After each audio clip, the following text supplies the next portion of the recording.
Hey guys, and welcome back to the Healing Circle podcast. I'm Kobe.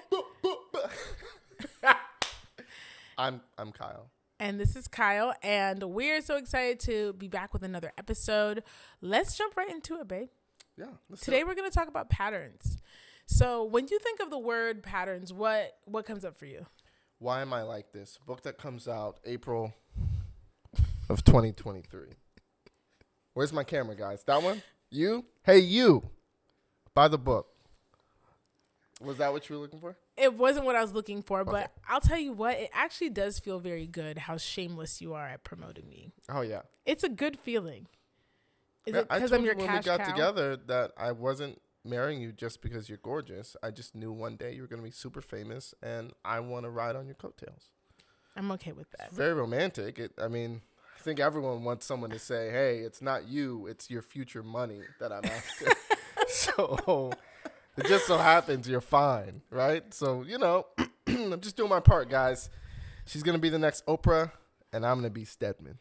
And Y'all I'm want okay to come to with my that. my houseboat or whatever I'll be living on. Come Your through. chateau. Oh, Lord. Well, we are talking about patterns today. That was not just a pitch to Kyle to promote my book. I wanted to talk about patterns today specifically because it is the number one reason why people seek out therapy with me. People usually come to therapy with me and they're like, first I'm like, what brings you to therapy? Like, what are you seeking services for? And the thing that they always say is, I want to stop doing blank, or I want to start doing blank. It is always about like, there's something I want to stop doing and I just can't figure out how to stop. Or there's something I want to start doing and I just can't figure out how to start. And when they say that, like internally, I'm like, and I tell them I can help them because I can, especially if it fits my competency. But more than anything, it's always a journey. And I love this journey. It's always a journey into them seeing how the patterns they can't change are a reflection of the pain they haven't addressed yet. Like patterns are on the surface and we want to change the surface, but we don't want, it's almost like we want to change the fruit of the tree without changing the soil. We're like, how do I just get different? How do I make this orange tree produce pears? And it's like, I understand what you're trying to do, but the reality is in order for you to get pears, you need the seed of a pear. If you want it to grow in a better way, if you want more fruit, then you have to change the soil, and it's root work, right? Yeah. You have to do like the root work. You can't just, I heard this from E.T. I love him. E.T. the hip hop preacher, AKA the GOAT, AKA Goated, yeah. my bishop. He said like, you can't keep doing leaf work. You can't keep tending to the leaves. At some point you have to get to the root and do root work if you really want to see like real transformation. But it's okay if the way that you get to the root is first through tending the leaves. Yeah. Like you don't have to jump into getting super deep first, but it is important for you to understand why the patterns you're trying to change aren't changing, why the patterns you're trying to begin just aren't like taking off, or why the momentum, it just isn't sticking, that it matters, like that you understand why it's happening. And so I want to kind of jump into like the neurobiology of patterns. So when we talk about patterns, we're not just talking about things that we are like what's the word? Doing Compulsively? Oh my gosh. Guys, do I know words? Things we're not doing compulsively. New York Times bestselling author Kobe Campbell. Things we're not doing reflexively. I'll use that word. There you go. A little easier on the tongue. Things we're not doing reflexively. Our patterns are the things that we do that become easier and easier to do the more we do it. But every single pattern is a response or a way to cope with something. It's a response to something, or it's a way to cope with something. So when we think about the neurology of it, so I'm trying not to like get too nerdy. I'll do it. It'll confuse some people. But long story short, every action, every thought, every feeling creates something called a neurological pathway. These neurological pathways are essentially the circuitry of our brain of how we operate and the things that we do or don't do. right? So every pattern has like a pathway. Think of the pathway as like a highway. If you have been waking up and brushing your teeth every single morning for the last 20 years, that pathway is a highway. Right, that thing is you get on, you get off. It's nice and smooth. Four it's lanes, paved. yeah. Yes. They ain't doing construction on it like the 74, 704 or whatever here in Charlotte every single day. For sure, It's for established. sure. Yes, it's established. It's established. But do you ever get that weird sensation when you're trying something new and it just feels physically awkward? Like physically, it feels weird. You're just kind of like, this feels weird. I'm trying something new.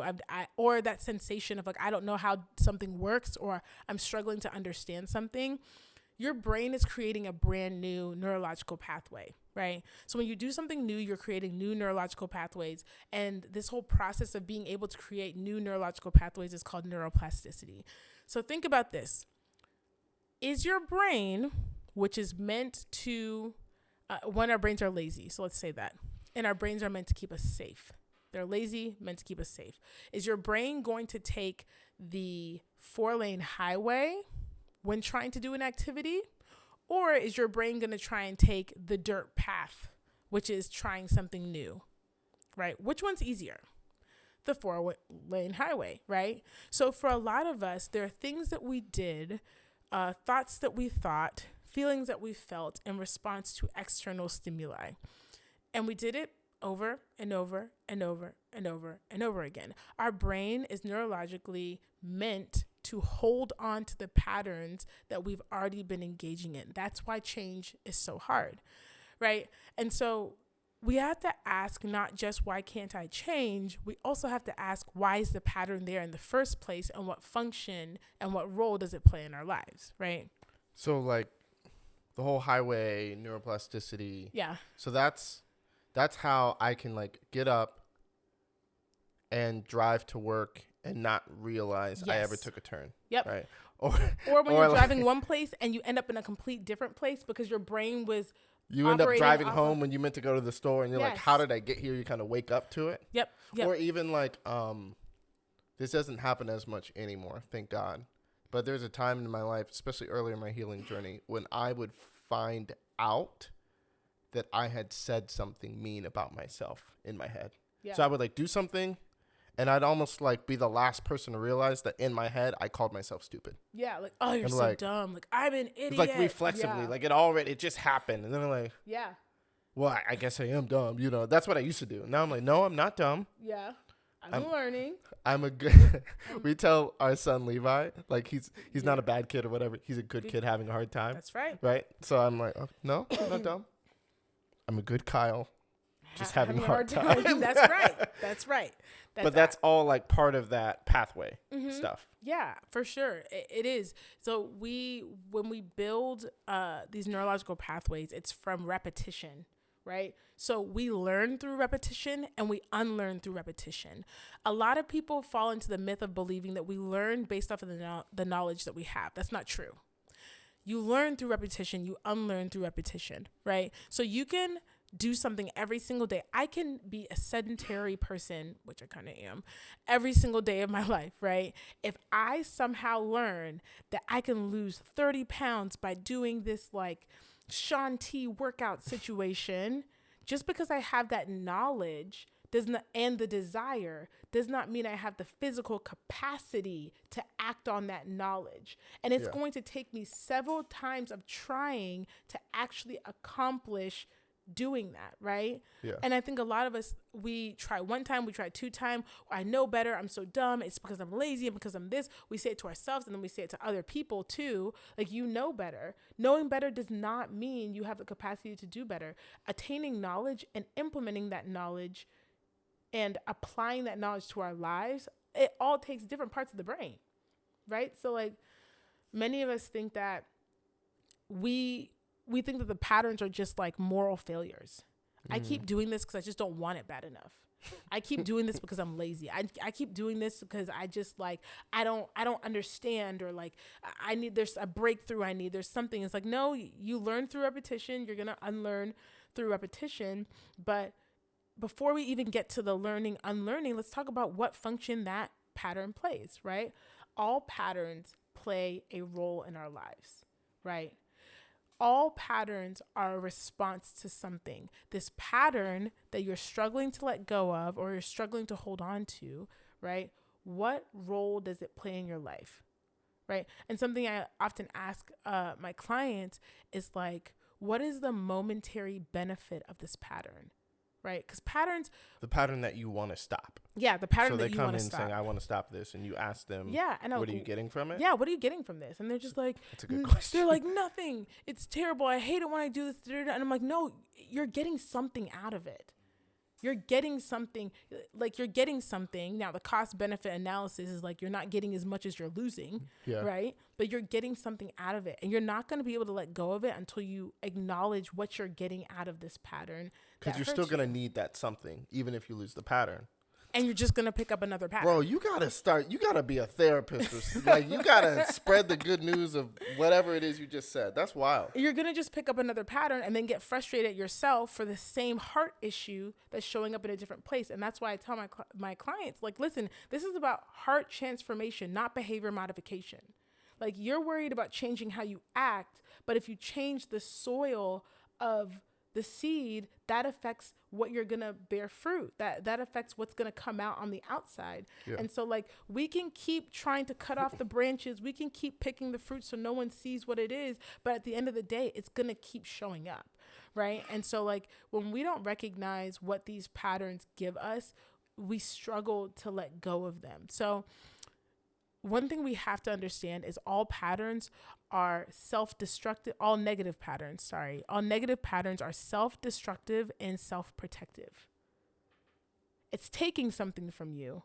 It's also self-destructive and self-protective. Right? Isolation. Good. Clip that. Isolation, for example, right? When we engage in persistent isolation, what are we protecting ourselves from? Vulnerability, ridicule, embarrassment, being seen by people we don't trust, feeling unsafe, right? But what are we destroying? Our ability to connect with other people, our ability to have a sense of accountability, our ability to experience acceptance. But what happens is we are staying in that isolation because we're trying to protect ourselves. But just because you build a wall, the same wall that keeps people out is trapping you in, right? Yeah. It's one wall, but it has two functions, right? It's keeping you from getting out there, and it's also keeping people from getting in, right? And so I think that for a lot of us, we don't realize that we have these patterns that offer us something. What's a pattern that you have? We didn't prep this, so I'm really interested to hear what you have to say.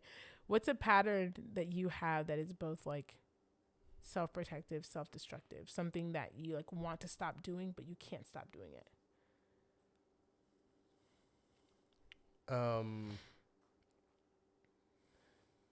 I would say self-talk, like negative self-talk, very specifically around like, how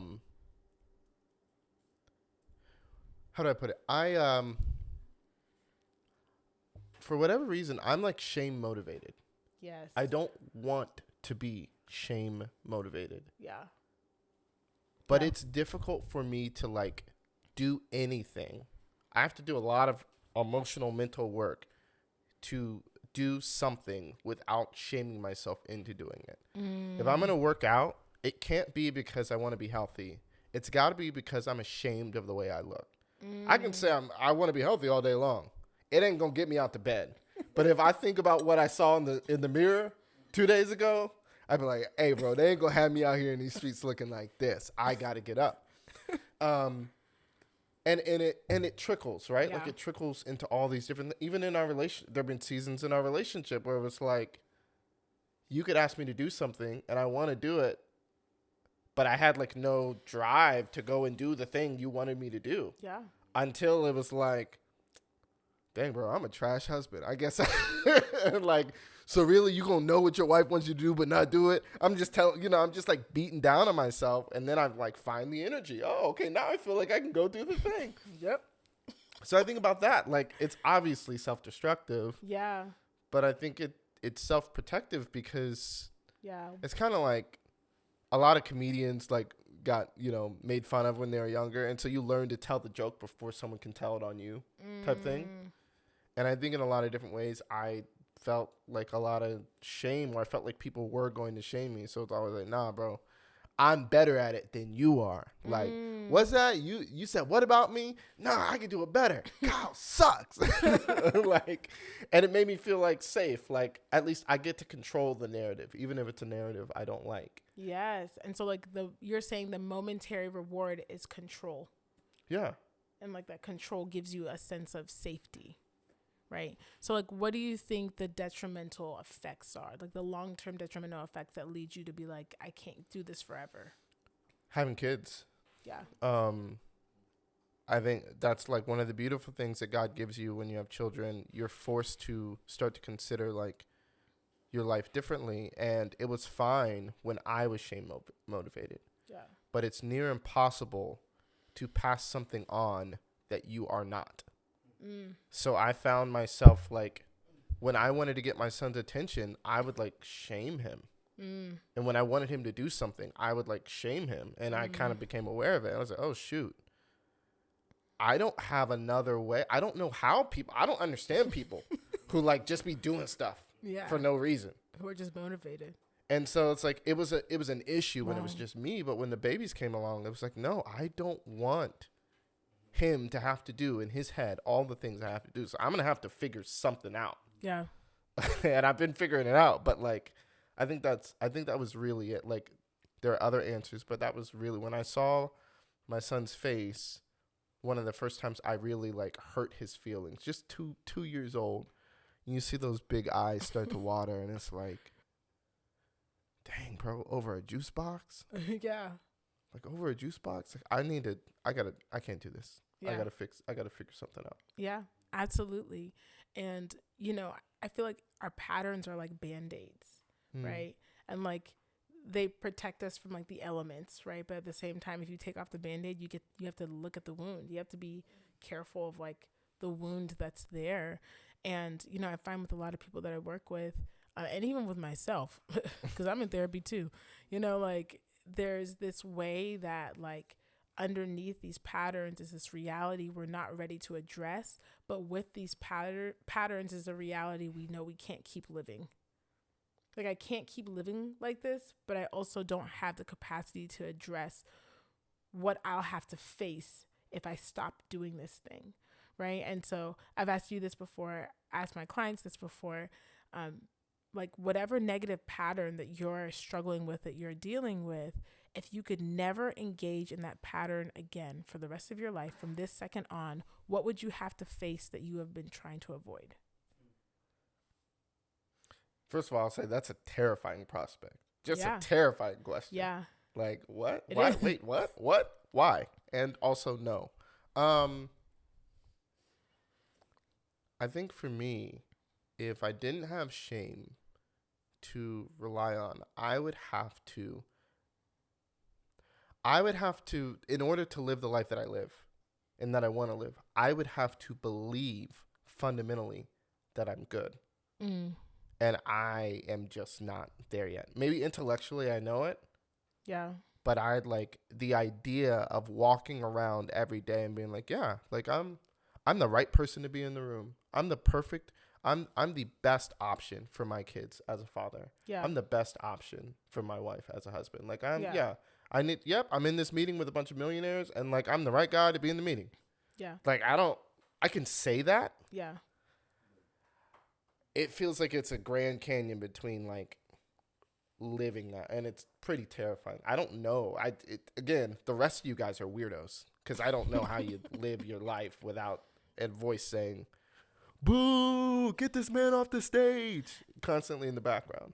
And what you're saying right now is the negative pattern of negative self-talk is a natural byproduct of a core lie. And a lot of us are trying to change the byproduct without dealing with the core lie. Right? Like the core lie is going to be expressed in some way, in some place. So like if we want to change our patterns, if we want to change how we show up in the world, we have to check the core lies that motivate us. right? Like even the idea that like I can only be motivated by shame, right? I can only be motivated by like punishment, right? Like that idea. Yeah. Like the natural fruit of that is for you to punish yourself so that you can be productive, so that you can show up and do all the things that life demands of you. But if you came to me and you were just like, I want to stop my negative self-talk, I could give you a bunch of worksheets and, give you some affirmations, but it's not going to work because there's a deeper trauma that needs to be addressed. And even if you stopped, and I see this a lot, there are people who do learn how to stop speaking poorly about themselves, but then they start restricting what they eat, right? Or then they just find a new way to punish themselves, right? I'm going to restrict what I eat, new diet. And then if they get off a diet, I'm going to start working out 5 days a week in a way that like exhausts me. Like there are people I even They're work still with, punishing themselves. They Yes. just change how. yeah, I've even worked with people, several people who literally like cannot enjoy a workout unless the workout is like painful enough. Right? Like the proof that like I have done something good, it's like if I'm in pain, right? And there's like a motif of punishing. Now everybody's patterns are about punishing. Some people's patterns are lying, right? And we don't like talking about that. We like to make it seem like lying is just a moral thing. Lying is a protective thing. There's some people who have learned that the truth is not safe with other people, so they just don't tell it. Not because they don't want to, but because they're trying to stay safe. I gotta get some. Tell y'all, she says it's water. We're gonna find out. Keep going. It's water, and like I think that we have to stop being so quick to just adapt to and adopt the world's perspective of how people are hurt. Like I've talked about the victim mentality before. I got semi-dragged on social media for this. It was bad, but I said like, people who always play the victim are people who were the victim but weren't ever acknowledged for it. And so every chance they get, they're trying to let you see them as the victim because at one point they were the victim and everyone looked past them. So now they feel like they have to stick it in everyone's face to get you to see the truth of how much pain that they're in, right? It goes back to like what you were saying about the boy who cried wolf, right? That like, it's easy to just moralize the way that people hurt us. Mm-hmm. You're good or you're bad. You're right or you're wrong, right? But like there's so much more nuance to that.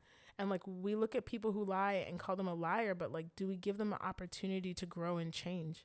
Do we give them the opportunity to feel safe enough to tell us the truth, right? Or do we continue to shame them? Because those patterns that we find socially unacceptable are still someone trying to protect something that's valuable to them, right? And I think that's one of the more beautiful things that I help my clients see when they're in process of changing their patterns but are struggling to do so. Is like, I know it doesn't seem like it, but you actually really love yourself, which is why you're fighting so hard to protect yourself, right? Even if it means like, it's almost like the world's going to hurt me no matter what. This is how I can manage that pain. I'll beat him to the punch. At least now there's boundaries on it, right? Yeah. You know how far it can go and how far it can't. Exactly, right? And when you're in front and you're leading people, you decide where it starts and where it stops, right? Even in our negative patterns, oftentimes we are really trying to like protect ourselves from pain. But the patterns that we don't address are always connected to the pain. Rather, the patterns that we can't change are always connected to the pain we haven't addressed. So like, if you're in a place where you're like, okay, I want to start changing these patterns, I would ask the question I asked you. If you could never engage in this pattern again, what emotion would you have to feel? Right? If you couldn't have that glass of wine before bed every night, don't come for my glass of wine. You don't have a glass of wine every night. No, Goodbye. I don't. But if I did, it would be Mayomi. Check it out. Mayomi it's is very good. It's Pinot Noir from Oregon. It's great. But if you, shameless plug. If you, not sponsored. If you couldn't, for me, and this is gonna sound like wild. My therapist asked me this, and it was, I felt brutalized and dragged by her. She was like, if you had to eat whatever you wanted to, got to eat whatever you wanted to, but like it didn't taste like anything, like what would you feel? Because me, I like to cope with something a little spicy, a little salty. a little sour. I love food, right? And like food helps me feel better. And she was like, if you got food, but you didn't get any of the feel good feelings from it, what would you have to feel?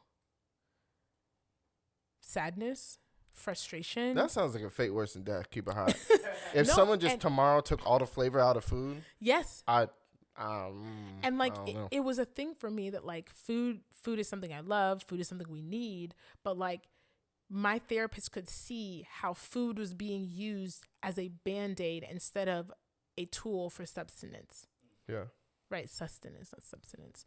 Right? And like I was trying, and and it was safe to do that, right? The same thing with like sex. Like it's safe to be like, oh, well, I'm married, so like sex is normal, but how are you using it in marriage? Right? How are you using it in your relationship? Is it a means to connection or is it a means to distraction? Mm-hmm. Right? And like not saying that like every single moment needs to be a deep, intimate, like soul searching moment, but like how are you regularly utilizing these things that you engage with regularly? So I would start with that question. Like, keep it hot. You remove sex from a relationship and it doesn't work at all, it's probably not a relationship that works at all. I'm not saying like sex is great. And it's a big part of relationships. You know, for sure. Every time it asks me on the forum, sex, I say yes, please, right? Like not male, female. I just write it in. So I'm not hating. But if you remove it and you don't have a relationship, you probably don't have a relationship. There's a lot of people self-medicating their loneliness within a relationship by throwing some sex on it. Absolutely. Absolutely. Absolutely. So when we want to heal, because we talked about how this season for us is really about resources to healing, like, okay, what do I do with it? I would say check the patterns that you want to change but can't. Check the things that you do that you want to stop, but there's something in you that just can't. Why can't you? What would you have to face if you had to, if you had no choice, if it was taken from you? And I think that that's a good place to process with yourself, your small group, your pastor, your friends, your partner, whoever. Yeah. Agreed. I'll do the outro this time, babe.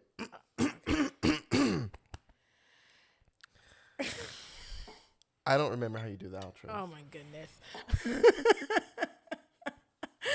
You guys, thank you so much for joining us. We are so excited to be back with you guys for season 5. Go grab my new book that is on pre-order right now. Why Am I Like This? How to break patterns, break cycles rather, heal from trauma, and restore your faith. The goal is New York Times bestseller. So go grab a copy or 2 or 5.